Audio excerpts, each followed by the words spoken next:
ঘণ্টা পেরিয়ে গেলেও এখনো পর্যন্ত গ্রেপ্তার হয়নি কেউ। সিসিটিভি ফুটেজ দেখে জড়িতদের শনাক্ত করা হয়েছে। এদিকে মরদেহ এখনো পরিবারের কাছে হস্তান্তর করা হয়নি। এ নিয়ে বিস্তারিত জানাতে চান্দনা চৌরাস্তার মসজিদ মার্কেটের সামনে থেকে যুক্ত হচ্ছেন সহকর্মী ইফতেখার রায়হান। ইফতেখার, হত্যায় জড়িত কাউকে গ্রেপ্তার করা কি সম্ভব হয়েছে এবং কি বলছে পুলিশ?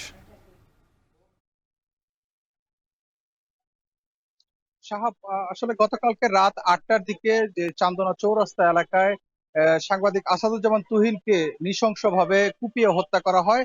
এবং এই ঘটনার পর কিন্তু আইন শৃঙ্খলা বাহিনীর পক্ষ থেকে জানানো হয়েছে যে ইতিমধ্যে তারা আশপাশের যে সিসিটিভির ফুটেজ গুলো রয়েছে সেগুলো তারা সংগ্রহ করেছেন। পাশাপাশি তারা প্রত্যক্ষদর্শীদের কাছ থেকে বিভিন্ন ধরনের যে তথ্য উপাত্ত সেগুলো সংগ্রহ করে রাতে কিন্তু যারা এই হত্যাকাণ্ডের সাথে জড়িত তাদেরকে শনাক্ত করেছেন এবং তাদেরকে গ্রেপ্তারে ইতিমধ্যে কিন্তু অভিযান কিন্তু চলছে। তবে এখন পর্যন্ত, অর্থাৎ প্রায় 14 ঘন্টা পেরিয়ে গেছে, এখন পর্যন্ত এই হত্যাকাণ্ডের ঘটনায় জড়িত কাউকে গ্রেপ্তার করতে পারেনি আইন শৃঙ্খলা বাহিনী।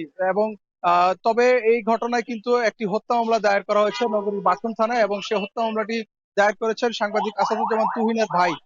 এটি আমাদেরকে গাজীপুর মেট্রোপলিটন পুলিশের অতিরিক্ত উপকমিশনার তিনি আমাদেরকে সকালে এই সংবাদটি নিশ্চিত করেছেন। পাশাপাশি যদি জানায় আরেকটি যে এই সাংবাদিক তুহিনের হত্যাকাণ্ডের প্রতিবাদে কিন্তু আমরা দেখেছি যে রাতেই ইসলামী আন্দোলন বাংলাদেশ তারা প্রতিবাদ মিছিল করেছে চান্দনা চৌরাস্তা এলাকায়, এবং আজকেও বিভিন্ন রাজনৈতিক এবং সামাজিক সংগঠনগুলো তারা বিভিন্ন ধরনের কর্মসূচি দিয়েছে।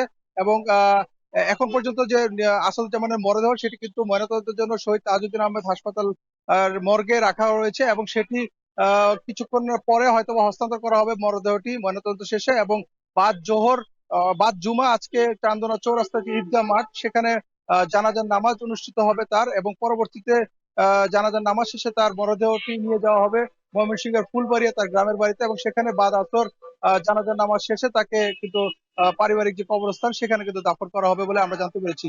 এবং এই ঘটনার পাশাপাশি যে আরো একটি যে আরো একজন সাংবাদিক আনোয়ার হোসেন সৌরভ নামে, যাকে গত বুধবার বিকেলে নগরীর যে সাহাপাড়া এলাকায় সেখানে প্রকাশ্য দিবালোকে পুলিশের উপস্থিতিতে তাকে ইট দিয়ে থেতলে দেওয়া হয় এবং তাকে মারধর করা হয়।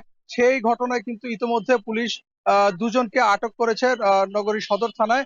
এবং সেই ঘটনায় এখন পর্যন্ত মামলা হয়নি। তবে এই যে হত্যাকাণ্ডের ঘটনাটি ঘটেছে সেই ঘটনাকে কেন্দ্র করে কিন্তু আইন শৃঙ্খলা বাহিনীর কিন্তু তৎপরতা বাড়ানো হয়েছে। এবং এদিকে আজকে সকালে কিন্তু 9:30টার দিকে নগরীর স্টেশন রোড এলাকায় বস্তাবন্দি একটি মরদেহ সন্ধান পাওয়া যায়, এবং পুলিশ জানিয়েছে সেটি একটি অজ্ঞাত এক পুরুষের মরদেহ, এবং সেখানে কয়েকটি খণ্ডিত অংশ রয়েছে সেই ট্রাভেল ব্যাগ ভর্তি সেই ব্যাগের মধ্যে। তো এই ছিল আমার কাছে এখন পর্যন্ত গাজীপুর থেকে সবশেষ তথ্য।